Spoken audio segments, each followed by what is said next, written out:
iPhones have been getting pretty boring lately. The 12, 13, and 14 are all basically the same. But this year, the iPhone 15 is not boring. In fact, it's different. In this video, I will be explaining why I think the iPhone 15 is different by comparing it to the iPhone 14. And I will be explaining whether or not you should upgrade to the iPhone 15. I'm Upwards, and let's get into the video.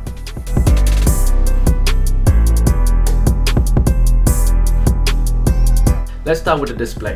The first major difference between the 14 and the 15 is that the 15 now has Dynamic Island, which just came from the iPhone 14 Pros. Dynamic Island is a new way to interact with your iPhone that is much better and more intuitive than the notch that we've been looking at for the last few years. Replacing the notch with Dynamic Island makes the iPhone 15 look more modern and sophisticated. With iOS 17, Dynamic Island has much more support and better software features that allow you to take advantage of it and to do much more than you could do before.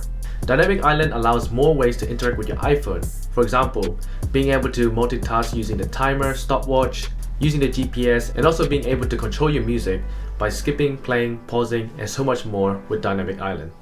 And also, many more apps are starting to take advantage of it. Instagram and Uber are some of the apps that are taking advantage of Dynamic Island, being able to track your progress using the Dynamic Island's user interface without actually being inside the app. Overall, Dynamic Island on the iPhone 15 is a much more clean and modern, useful feature on the iPhone 15 that separates it from the iPhone 14 and models before it. The next biggest difference with the display on the iPhone 15 is its brightness level. The iPhone 15 now supports up to 2000 nits max brightness in outdoor scenarios, which is a huge step away from the 1200 nits on the iPhone 14. The 2000 nits max brightness is a huge step for any smartphone, especially in its category, with not even some of its competitors being able to reach more than 1800 nits. For example, the Samsung S23 series can only reach up to 1750 nits, which is still 250 less than the iPhone 15. This means that viewing content on the iPhone 15 will be a much more better experience outdoors and in different lighting scenarios, which makes it a pretty big step up from the 14. Taking a look at the design of the iPhone 15, it is quite different from all of the other past iPhones. The design difference between the iPhone 12 to 13 wasn't too different, with the only real difference being the camera layout. The iPhone 13 to 14 was barely distinguishable from each other, with pretty much no differences at all. But this time, with the 14 to 15, the iPhone 15 has a few more differences in its design language that separates it from pretty much every other iPhone. First off, the iPhone 15 now comes with USB-C. Finally, after all this time, we can now use one cable to charge our iPhone, our MacBook, and so many more devices. It also means you don't have to try find other iPhone users to charge your phone when you're running flat. You can now use the same cable with Android and iPhone users. USB-C is the best way to transfer and charge devices, being able to use one cable for pretty much everything. The iPhone 15's display has slimmer bezels, which makes it more premium than the iPhone 14. It looks more modern and just looks a bit more aesthetic. On the back of the iPhone 15, the back cover is quite different from what we've seen in the past iPhones. Instead of just a standard glass back, the iPhone 15 now has a dual-tone frosted glass back, which looks pretty different and it looks much more premium since it feels and looks a lot like the Pro iPhones. The frosted back has a matte finish and doesn't leave as many fingerprints on it when you pick it up. It has a much more different look that when you see it, you can be able to tell that it's an iPhone 15 and not a 14 or 13 or 12 or 11. And finally, the last design change with the iPhone 15 is that the edges are now slightly contoured to give a bit more of an ergonomic feel with the iPhone 15. Softening the edges around the iPhone 15 makes it a bit more comfortable to hold than using the iPhone 14's straight edges. Now, the iPhone 15's cameras has had a huge step up from last year's 14. The iPhone 15 gets a huge resolution jump over the 14 with a new 48 megapixel camera, which gives 4 times the resolution of the iPhone 14. Ever since 2015, Apple has been putting 12 megapixel cameras on all their iPhones, except for the 14 Pro. But now we also get on the standard iPhone 15 models a 48 megapixel camera, which gives more versatility and much more capabilities to the iPhone 15. So what are the benefits? Compared to the iPhone 14, the iPhone 15 can shoot 4 times the resolution of the iPhone 14. This means you can get more details, more resolution, and much more better shots with the iPhone 15.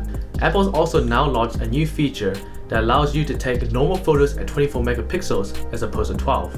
Normally, if you don't want to take a 48 megapixel photo, which is quite big in size, the iPhone will take photos at 12 megapixels.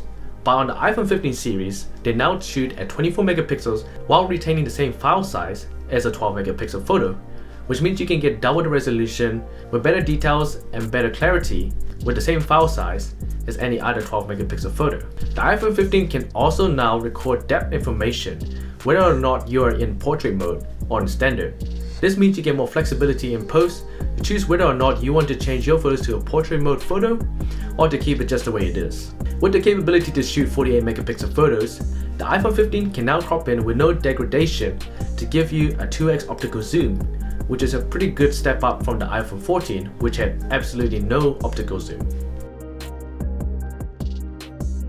Heading over into the performance and battery life, the iPhone 15 now comes with the A16 Bionic chip, which was in last year's iPhone 14 Pro models. While performance on iPhones has never been a problem, the A16 Bionic chip provides a pretty big boost in battery life, being able to provide better performance for longer than the iPhone 14. Combining the efficiency of the A16 Bionic chip along with a slightly higher capacity battery, the iPhone 15 lasts longer than the 14 by a considerable margin.